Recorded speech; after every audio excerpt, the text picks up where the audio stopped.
Okay. So is that the drive belt? Well, it shouldn't wobble from side to side like that. Oh, okay.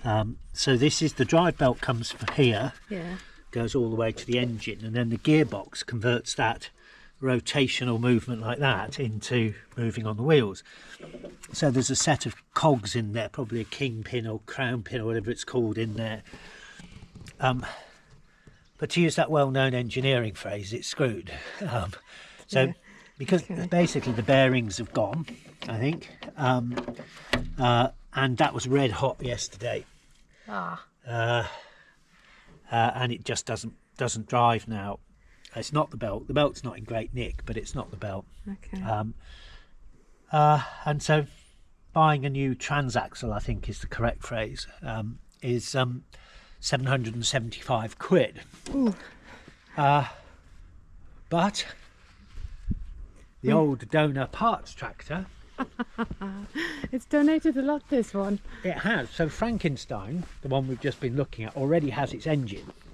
So those of our more observant YouTube members will notice there is something missing at the front. So the engine is in the other one. Okay. But the back axle on this thing, the transaxle, right? The transaxle is, or was, in perfect order when it was parked up.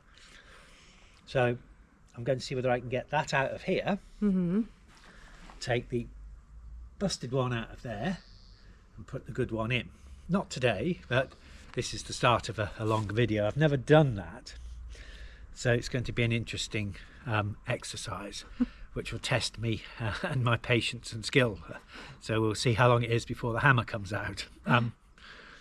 But So Frankenstein will ride again. I hope it would be nice. Hmm. It just goes to show, I'm glad I didn't. I was going to send that one to the scrap man, because I couldn't be bothered to take the back axle out. I'm going to have to now, and maybe that's no bad thing. Is there anything else you need to scrap on it? Well, the other thing I ought to keep is that there's a good cutter deck on this. If you remember, the original cutter deck broke, and we bought a complete Yes. one off eBay, Yes. which was a really good value. It was from a guy who ran a mower shop, and he'd obviously taken one in as scrap or part exchange. And he was selling the whole deck, not just the shell, but all of the turrets and the cutters and everything, about 120 quid, which is really good value. Because the metal shells are several £100s on their own, and then you've got another few £100 worth of furniture to go on it. And we got it shipped to us by some pallet company, and it's been brilliant, and it's in really good condition. It doesn't fit the other tractors now, because this was a 1430, and these are all 1538s. But there is a lot of interchangeability, but the deck isn't, but everything else is. So the seats is, the steering wheels, all that kind of stuff. And some of these things are silly prices, right? So this little fuel cap here, which is just a simple cap, well, rather astonishing. Whoops, he said, that's £17 to buy a new one of those. Oh, okay. So I'm going to keep that. And just after this damn thing broke, just before it broke rather, I'd put a brand new front tyre on there as well, so I might keep the wheels. It's going to look like a Formula 1 garage for mowers. Right. Okay. You Jerry Halliwell and I'm Toto Wolf. So how's it looking? All right, I think it's more fiddly on this one. Because this had a rear chute for the grass, Ah, not the side and one. it was always more complicated to get in to do stuff because and you've got all this back plate that I've got to take off, but I think it'll be okay. I think once I can see inside more, this just clips out this bit of the chute, and I've rescued the tow bar. The other tractors have got tow bars on, but for some reason one of them breaks. I remember buying that and it cost him 35 quid, so nothing wrong with it. So we'll hold on to that, add it to the parts stash. So this is a case of undoing these things and taking that back this off? plate should come off, and ultimately this plastic plate will come off so you can see in, Ah. and the axle's underneath here. So this actually just normally pops out. I need a screwdriver to pry it, but that comes out, and then the gear underneath is there. But on the other tractor, this is all open. Well, it is because I've taken the panel off, but it's only one easy to take off panel, not half a zillion nuts and bolts as there are here. Okay, so progress report on Frankenstein. Yes, so we are in the process of taking off the axle from the old mower that broke many years ago, that has been the donor for Frankenstein already, because it's given it Frankenstein the engine and the bonnet. Right. It's now about to give it the back axle as well. So there's nothing wrong with this back axle, it's in quite good condition. So as you can see that wheel turning? As the wheel goes, that's the drive. So all of this axle is now ready to come off. I've unconnected, great English Tim, disconnected the handbrake and the gear shift. Now I've just got to undo these mounting brackets here. There's two of them, and then I think there's some brackets that go through the axle into the chassis. So it's probably 8 bolts to go. Now so far, touch wood, all of the bolts have come off quite easily. But now of course YouTube's watching, it's going to get more difficult, I suspect. But let's see. So I'm going to, I think, take that bracket off at that point there. Oh, yes, look at that. Oh, did that come moving, or did that spanner slip?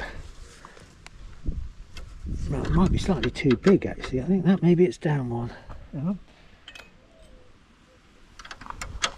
That's better. Ooh. Ooh.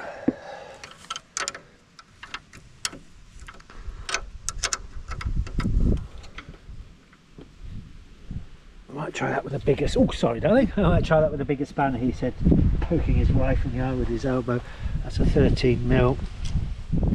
That's a 13mm. So it's a longer spanner, you might get a bit more leverage. Oh, yeah, there you go. Ah. See, that's now moving.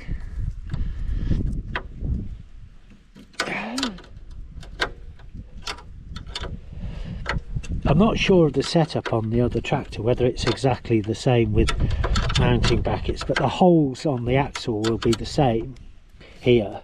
So even if they're different brackets, I can just swap them over. This one's being a bit tight and awkward. Oh, what can we hear? Le Chat. The Chat Noir. He's spotted you. Yep. Tidge, come and lend a paw. He'll just come and scream for chicken, won't he? Yep. This is remarkably tight, this is. Ooh. Mind you, I suppose you'd want it to be, wouldn't you? You wouldn't want it to come flying off in the middle of mowing.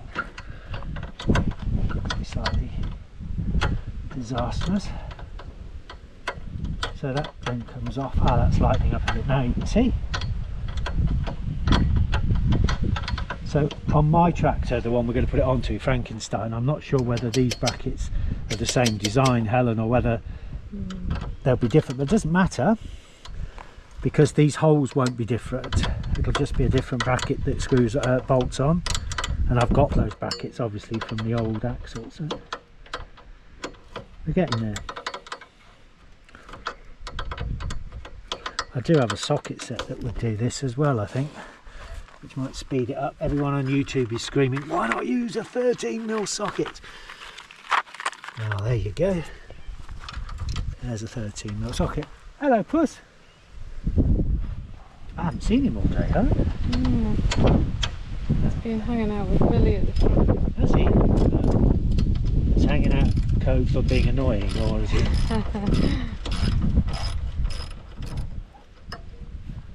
That's good.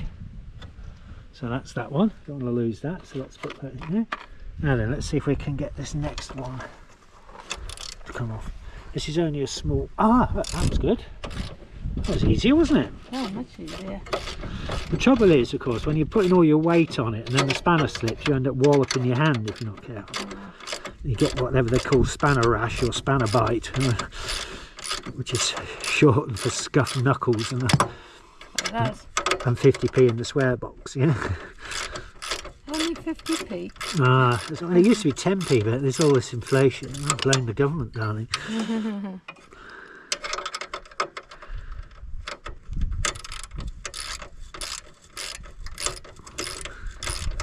This is very nifty, these ratchets. Yeah, they are. I was thinking about buying an electric one at some point. But look, this... Right, that's good. Now, doing all of this saves us £750, by the way. Wow. Because buying a new one of these online is that price. I can't find it any cheaper. So, is this still 13mm? Aha! Even better. Now watch me smack my fingers. Oh no, that's coming. Right.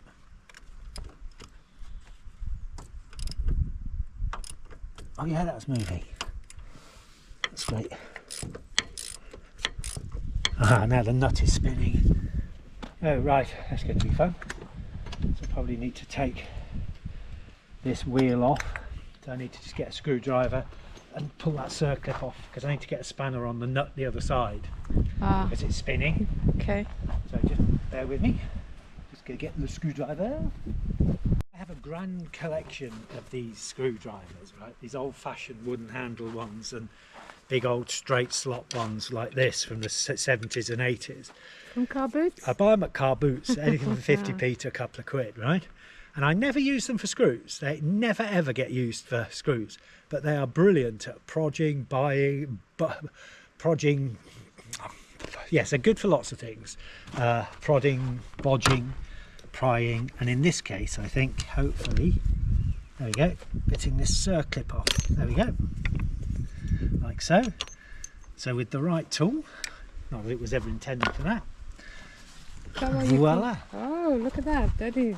Now you can see, right? So let's pop that down there. And then this is what was spinning, right? So this is where you need a double dose of spanners, right? So you have a spanner on, is that 13mm or is that less? Oh, that's smaller, I think. No, that's partly because I'm looking at the wrong nut, Helen.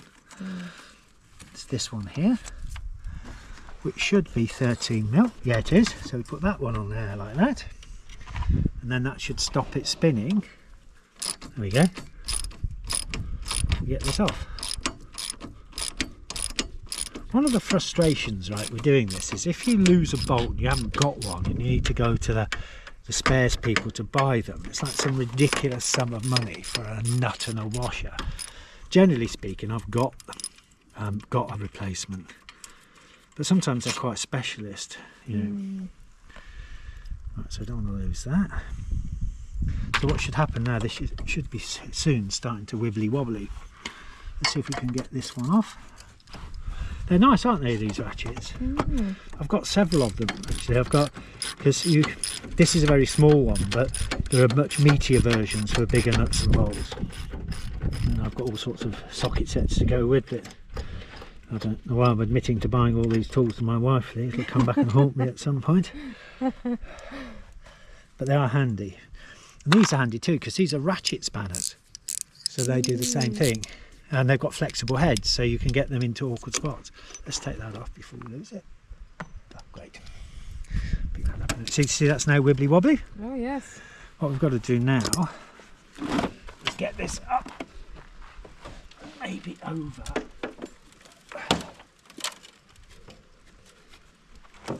Like so.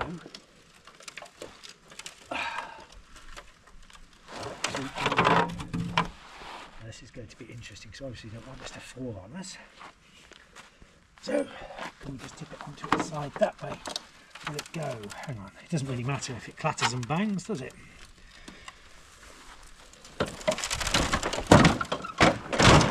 Ah, too far. Thank you, tractor. Right, let's bring you back. Yes, move.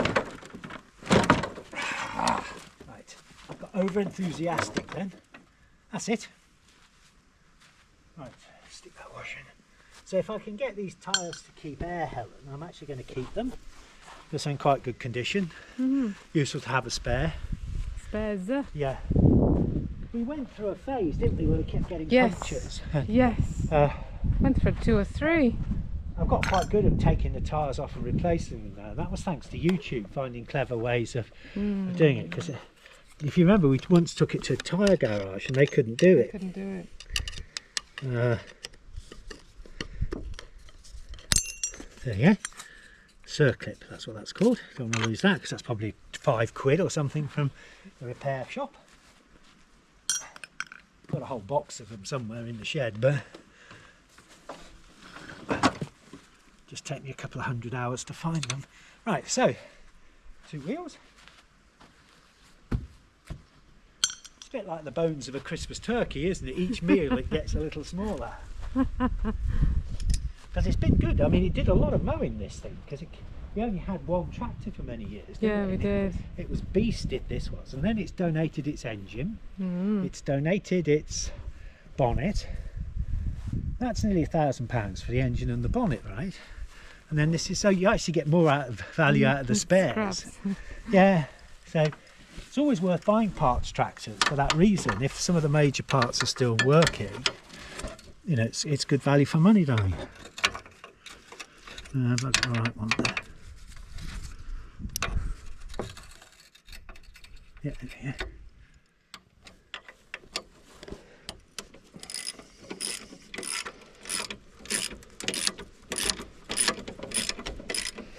Right, I'm going to undo this and take the nut off, but I'm not going to pull the bolt out until I've got the other one done, because this will fall off then. Oh. And so I want to be able to control that. The trouble with these axles, right, and they seem very reliable, but there isn't any way of servicing them.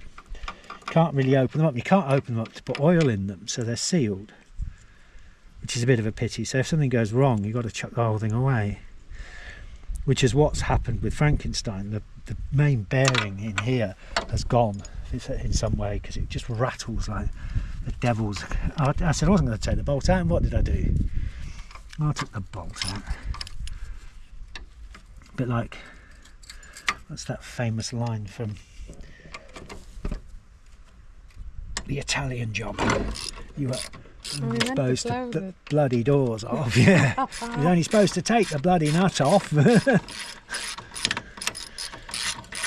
What's happened to the... Oh, there he is. Fidge!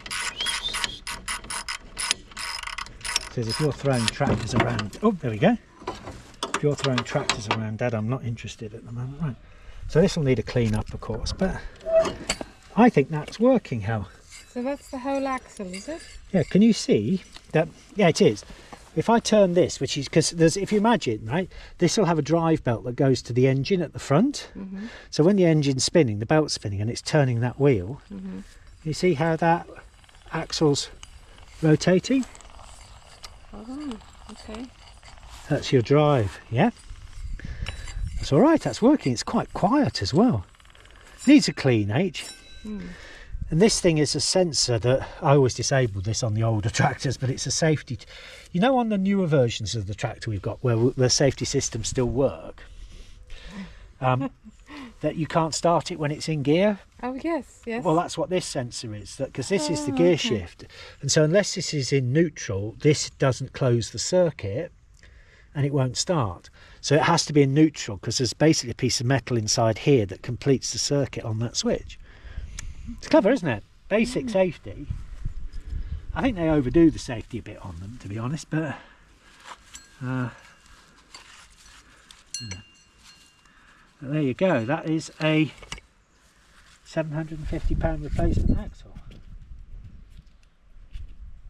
which has already given us good service. So I'll give that a good clean up. This is a handbrake, by the way, so you can parking brake. And that's it. So this is a daft question. What does the axle turn? The wheels.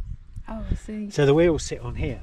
Oh, hence you see, that's what we took off. Yeah. The belts. Yeah. Do you remember when we took the circlips off? Yes, yes. Well, that's the circlip goes into that ridge there to hold the wheel on, to stop it from falling off. Okay. So these are the two axles. Is this similar to cars? Yeah, similar.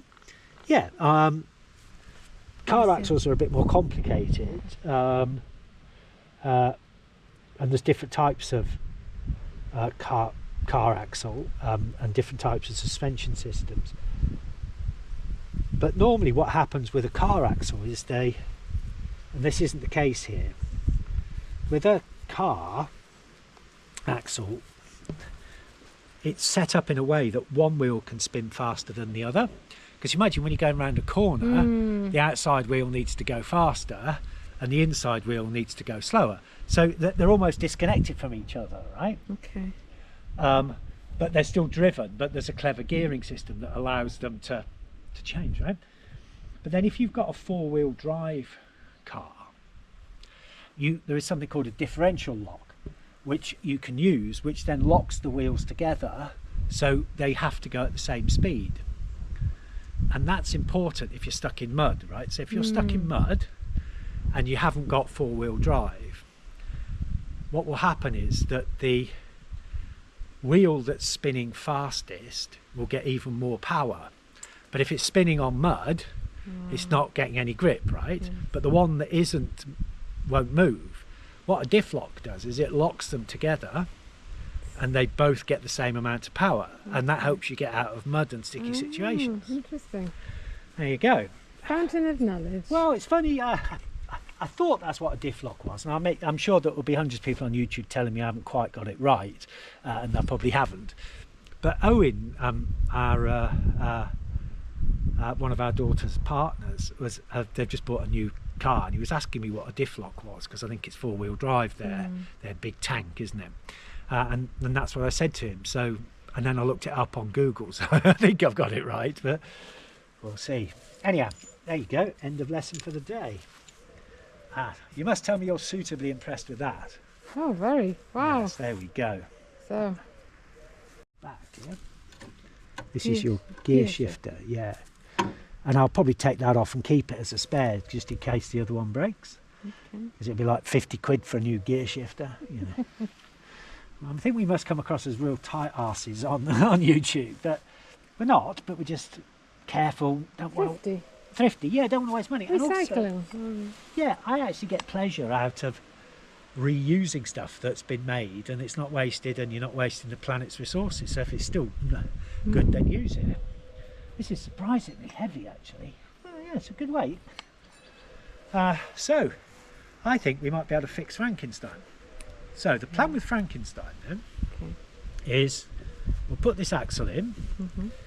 If it fixes the drive problem, I'm then going to take the engine out of Frankenstein and actually fix the broken chassis properly with some retaining bolts that go through where the metal's cracked, and they'll tighten it back together. Because I can't weld, so I'll have to do it with retaining bolts, which will work, I think. But there's no point in doing that unless I can get the drive working, because it's a reasonably long job for me to get the engine out. So that's the next thing, and then I will put new cutters onto Frankenstein and some new belts, and then we'll have a decent one. And then the next job is one of our other tractor mowers has got a really badly damaged deck, hasn't it? It's got lots of cracks in it. Yes, somebody went over the stump. I think, yes. Okay, so Wifely finished it off, but I think, to be fair, it was already on life support, because it had already got a big component broken out of it, that ring of metal that I showed you, and it had already got some major cracks in it. And I think when you hit the stump last year, that just kind of, if it hadn't been broken, it would have probably withstood that. But because it was already broken, it just folded up. And since then, after I bashed it out with a massive brick hammer, it's never been quite the same. I don't think I'd be the same if somebody bashed me back into shape with a brick hammer. But if I can keep it working for another few weeks, that'll buy me time to get Frankenstein fixed. And see how we get on. Because actually, it's looking so dry now, we might not be mowing this weekend. So I might use the time this weekend to do Frankenstein. And then I'll order up all the bits for the other tractor, but I'm not sure how long they'll take to arrive. But there you go. Thank you. So you catch me doing a little bit more on the tractor. So we've taken the old axle out of the donor tractor, which we took out. You've seen that. And now I've taken the axle out of here, the broken one, which is this. This is the broken one. I'll show you why it's broken in a moment. And I've started to refit the axle. So that axle here has jumped from that tractor into this one. Yeah, so this is the replacement one. So look, this is what's gone wrong. So this is what spins round, right? Can you see how it's wobbling like mad? Big wobble on it. Yeah, the important wobble is not so much this, but it's that shaft. Can you see how that shaft there should not wobble like that? You might be able to see it a little bit better looking down the side. So the actual shaft itself goes into, and there's a bearing inside here, and that's broken. The bearing race has gone. Now theoretically you can replace bearing races, but these aren't repairable, and you can't get the spare parts. Even if I think I might be able to get it open. It looks like it screws together, but there's probably a whole host of other bits inside, but I can't get a bearing race for it. Don't even know where to begin. So that's going to be on the scrap heap for me. But I'm glad I've got that replacement here, which was otherwise the tractor would have been dead. So that saved me 700 quid. And really, it hasn't taken that long, has it? A couple of hours. Yeah. And a bent pinky. That's a good job Helen wasn't filming earlier on, otherwise there'd have been a few deleted expletives when I crushed my little finger. But that's par for the course, isn't it, one way and another? So you're attaching this now? I am, yeah. It's not really, I haven't really tightened anything up yet. So I've put this bolt just in, and you can see it's not screwed in yet. These bolts here need to be connected. There we go. They'll get nuts on them. That will go there. It's the same on that side. Got to put a bracket back, and then we're about there. And then I can try it.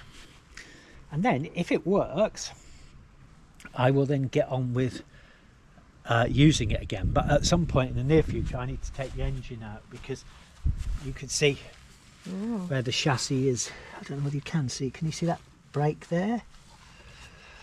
That brake there is systematic of a problem further up, and I need to get the engine out so I can put a retaining bolt through to pull two bits together. This is Frankenstein. Yeah. Yes. And you can see Frankenstein has a somewhat of an oil leak as well, as you can see. So it's not rusty, but it's a bit of an oil leak. And you can see actually what I've been doing is using these bands to hold this bit together, but it doesn't work very well. So I've got to put a bolt through here, but I can't get at that to do that with the engine in place. So the engine's going to have to come out, which is a bit of a pain in the arse, but behind rather. But yeah, we'll do it. And this, if I can get it all working again, this needs 10 quid's worth of new, well, it's more than 10 quid sadly, but it needs a few quid's worth of new blades and belts as well. But they're consumables, Helen. They're 2 seasons old, those blades, and they do the roughest ground, so they don't owe us anything. So there's my little Irish company over in Belfast that supplies me with my belts, also does the cutters, and he's superb. I say he, it could be a she, I don't know, but the person is very, very good, and they're almost always delivered the next day, and they're reasonable prices. So yeah, you can probably get a couple of quid cheaper somewhere if you really hunted, but then, you know, this guy is reliable and very good. So yeah, I don't mind that. Right, onwards and upwards.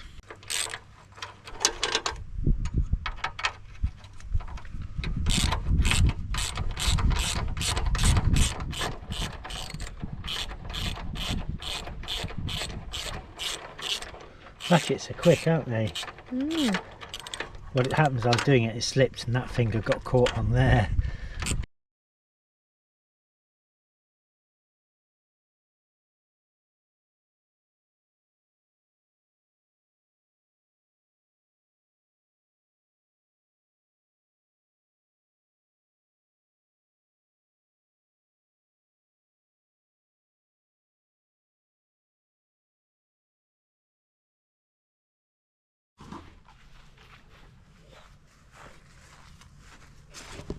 Well, we're all done mechanically, so it should be about to go, but I do need to fix the electrical connections now, so I'll do those off camera.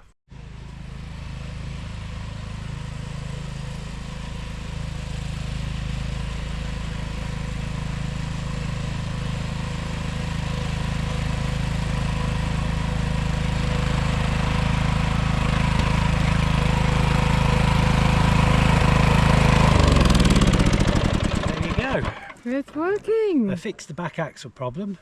We've still got the I can't steer very well problem.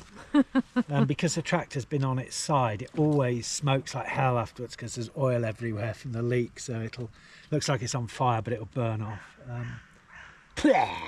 So yeah, we're nearly there, H. So I've just then got to take the engine out and fix the steering, but I'm not going to do that today. I've done enough. So Job well done. yeah, pleased with that. First time I've changed the back axle, so yeah, hopefully it'll extend its life for a little while anyhow, which would be good.